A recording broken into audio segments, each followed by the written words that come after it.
Colonial Boy channel. Today we will be reading chapter 1 of George Washington and Benedict Arnold, A Tale of Two Patriots by Dave R. Palmer. Chapter 1, Philadelphia. Suspense stirred Philadelphia's steamy late summer air. Sometimes called a Continental Congress was coming to town. For weeks, conversations in America's largest and most cosmopolitan city turned on little else. Ordinarily, stoic citizens contemplated the events with open curiosity. Tavern patrons speculated endlessly over possible outcomes.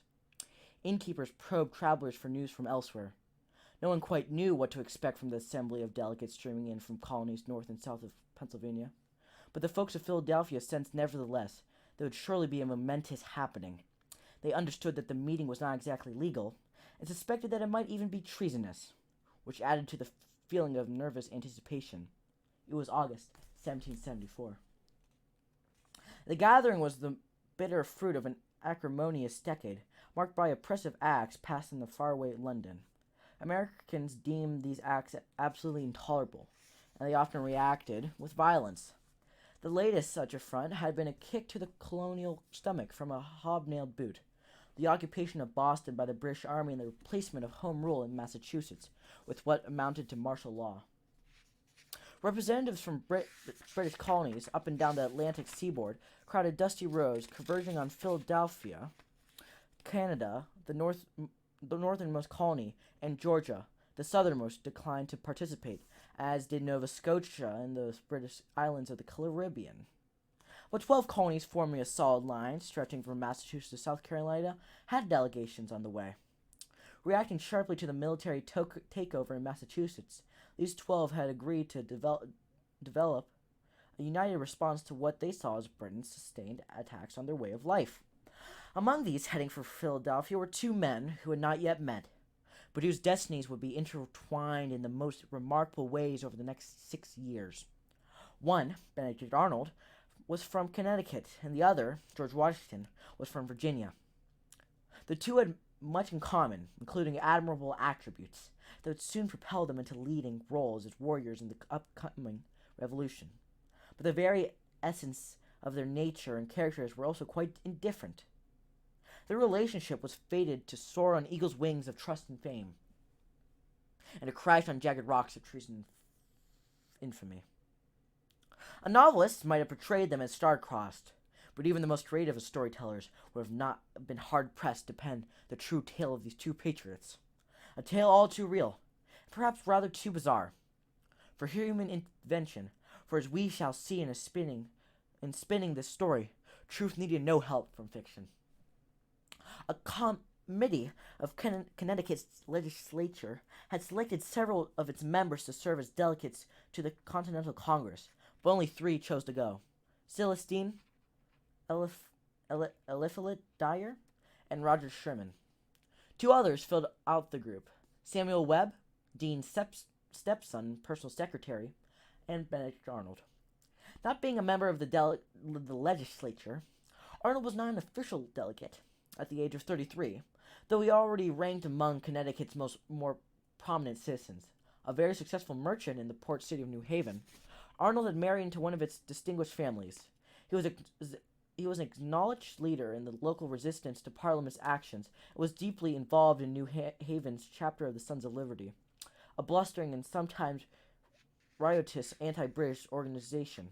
Celestine, a man of intrigue then as well as later in the Revolution, and Arnold's close friend and fellow agitator in the Sons of Liberty, had invited the younger man along to add radical heft to the delegation's representation, perhaps to dampen the impact of Sherman, who was thought to favor more conciliatory stance toward London. In late August, the 5 gathered in New Haven to start their journey. There was high excitement in the Connecticut city. Just days before, the congressional delegation from Massachusetts had passed through. That group, including John Adams and his firebrand cousin Samuel Adams, had attracted boisterous crowds. Every bell was clanging, wrote Adams, while citizens clustered in doors and windows, as if to see a coronation. When Arnold and his Philadelphia-bound colleagues climbed aboard Celestine's carriage, they set off with rousing cheers from well-wishers thronging the New Haven green. The coachman pointed his horses down the road from Connecticut through New York and New Jersey to Pennsylvania, more than 150 rutted miles and many ferry crossings away. The 5 rode weary, rumpled travelers rolled into Philadelphia on the final day of August.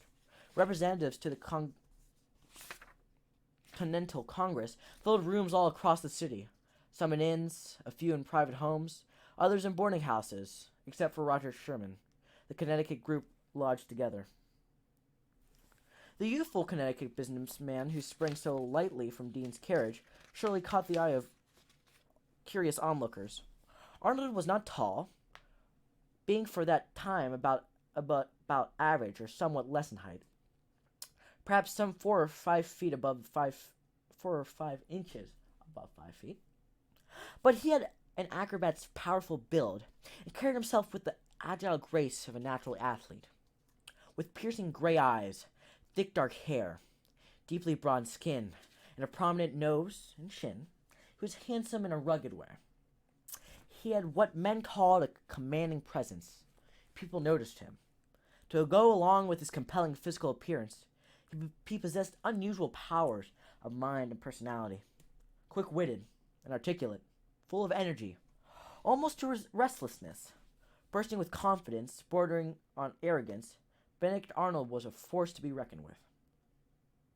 Soon after settling into their new quarters, the men from Connecticut assembled with other emissaries to establish some preliminary rules for the conduct of the Congress. Nearly half the delegates, however, were still on the road, so they had no choice but to wait until the following Monday, September 5th, to formally open the proceedings. They planned to hold their sessions in Carpenter's Hall, the guild hall of the city's carpenters' company, rather than in a government-owned building because of the extra legal status of the gathering.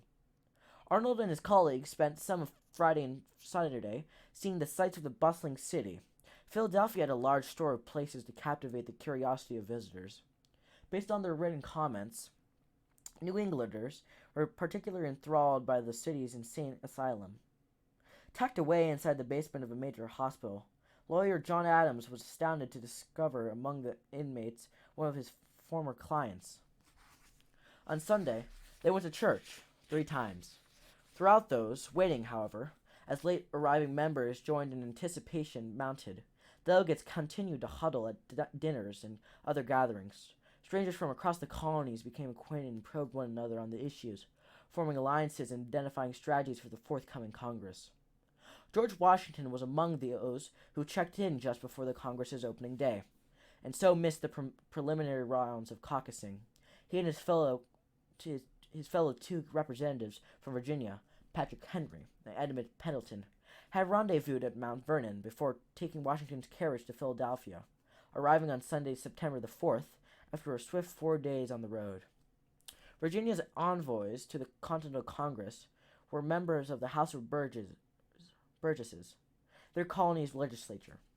On August the 5th, 1774, that body, calling itself a convention after the governor dissolved it for alleged impertinence to the British government, cast ballots to determine which members to send. The 7 with the highest number of votes were chosen, and all 7 Virginians accepted their duty and went to Philadelphia.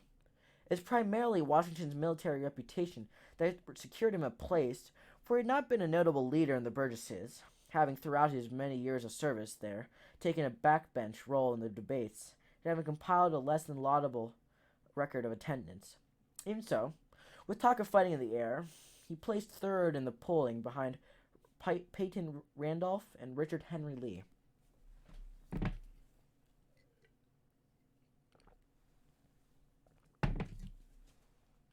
Washington was one of his colony's wealthiest citizens. He had gained a fortune in land acquisition and agrarian pursuits, and he had also made an exceptionally advantageous marriage. Perhaps more important, he was very well known, thanks to his military exploits in the French and Indian War. In fact, Colonel George Washington was probably the most famous man in colonial America after Benjamin Franklin.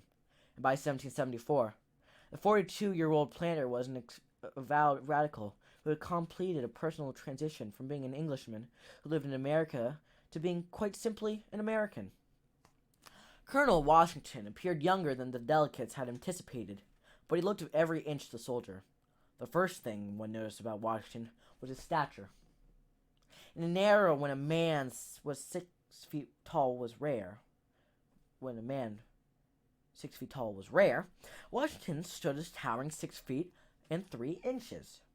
Well muscled and long limbed, obviously possessing great strength, he was erect and trim, exuding energy. His hands were huge, so big that observers often commented on their size. Moving with athletic ease, a litheness unusual in so large a person, he was an Olympian. In an age when nearly everyone rode, he was conceded to be the most graceful of horsemen. With blue-gray eyes set in deep sockets, strong features framed by a broad face, fair skin that never quite tanned, and reddish-brown hair that held back in tight queue. He had manly good looks. To say that he was impressive would be an understatement.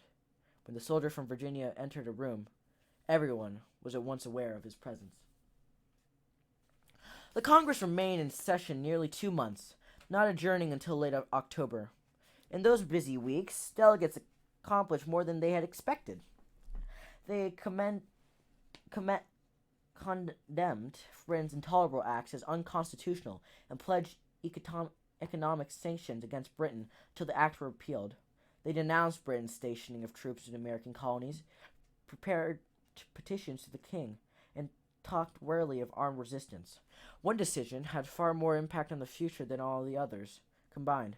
The members agreed to convene a second assembly the following spring. What became the First Continental Congress, set May 1775, as the date for the meeting of the Second Continental Congress, that body would eventually decide to declare independence and wage war.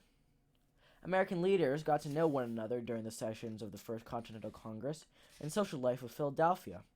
Well-to-do Philadelphians launched a seemingly endless rounds of ostentatious banquets, dinners, receptions, and coffees.